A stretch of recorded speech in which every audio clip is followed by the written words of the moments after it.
Wow! Palakpakan nato atong guest! Thank you! Dapat guest na po karoon. Ang ganda nyo napin. So, ang National Marketing Director, Gwen Castel. Nakita na ako ang lifestyles October of 2010.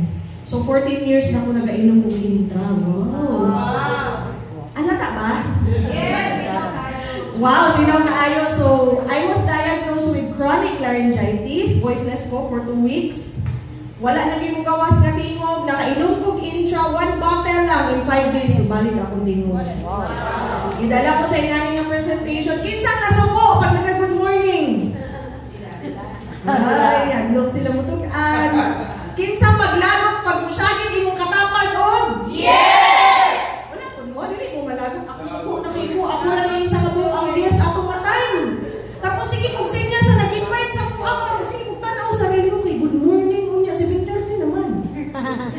Buang niya, sige na siya gingon na paminaw. Sige na siya gana. So nakita na ako, dagang bawal ka unon. Nakita na ako, dili na ay intra ang product. Pero nakita na ako na yung mga nag-testimony din na negative ang cancer, na negative ang lupus, natabangan sa product pila na ka-years. Pero nakita na ko nga para maka 40%, 160,000 ang kailangan.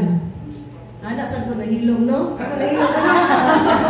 Di ba, no? Makahilong yun. Pero hindi na ako ma-deny na kailangan ako ang intra.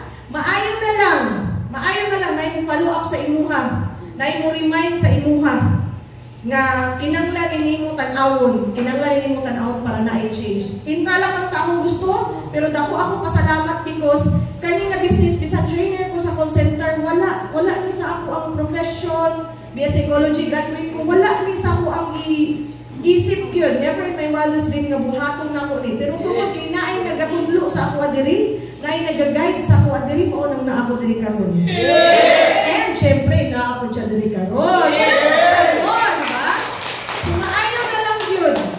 Ang tao nga nagpainom sa ako intra, lahi naman niyang giinom, pero maayo na lang gud ang nagpainom sa iyahan na gyapon diri karon.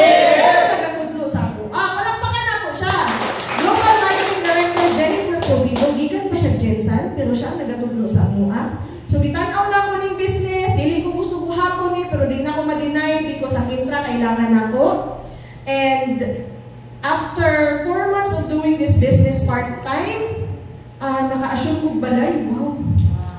Grabe, ang first check ko is 35,623. Grabe! Diba? Tapos after 6 months, naka-resign ko sa trabaho, ginabuhat din ako full-time for 14 years. Wala ko'y kaila din sa Davao, taga Zamboanga City ko, pero na ako until now, nakasurvive ko kay naay nagatudlo sa ako. Gusto na ako magpasalamat sa among mentor na tricycle driver. Tungod kay siya ang last nga speaker atong time nga ni-attend ko in ani nga presentation. Kay gisulti lang sa ko maminaw ka sa last nga speaker. O ito, maminaw ka